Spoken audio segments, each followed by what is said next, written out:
Hello friends, welcome back to the new video. In this video guys, we are going to talk about how to disconnect headphone to our Samsung phone. Guys, you want to disconnect your headphone so as you can disconnect. And guys, now let's see how to disconnect headphone to our Samsung phone. In this video guys, I am going to show you.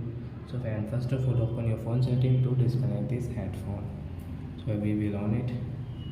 Then guys, you can see your connection setting. First one, tap here. So as you can see, Bluetooth setting is one device has connected. So as click here. So which device guys means which headphone guys you have connected to your phone you want to disconnect. So as you can see your setting option. So as click here, then guys you can see disconnect option. So I click on disconnect, disconnected, and guys we will off out. So I hope friends you have understood how to disconnect headphone to our Samsung phone. So that's it guys, thanks for watching. Now we will meet the next video with the topic. Before going guys, please go and like my video, subscribe my channel. Bye bye.